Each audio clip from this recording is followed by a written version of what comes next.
খুবই বড় নিউজ আসতে চলেছে।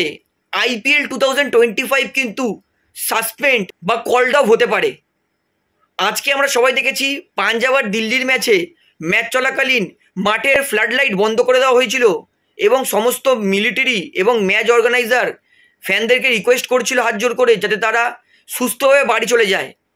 অর্থাৎ আমরা বুঝতেই পেরেছিলাম যে আজকের প্লেয়ারদের সেফটির কারণে ম্যাচটা বাতিল করা হয়েছে। এবং বলে রাখি আইপিএল 2025 কিন্তু সাসপেন্ড হতে পারে বা এই বছর আইপিএল বন্ধ হয়ে যেতে পারে। কারণ আজকে বিসিসিআই জানিয়ে দিয়েছে কালকে আইপিএল নিয়ে একটা মিটিংয়ে বসবে, তারপরেই কিন্তু আইপিএল নিয়ে বড় সিদ্ধান্ত আসতে পারে। সেটা হচ্ছে আইপিএল আপাতত বন্ধ থাকতে পারে, আইপিএল পরে হতে পারে। এবং বিসিসিআই কনফার্ম করে দিয়েছে কোনো প্লেয়ারদের প্যানিক বা ভয় পাওয়ার কিচ্ছু নেই। বিসিসিআই সমস্ত প্লেয়ারের জন্য প্লেনের বা ট্রেনের ব্যবস্থা করবে এবং তাদেরকে সুরক্ষিতভাবে বাড়ি পৌঁছে দেবে।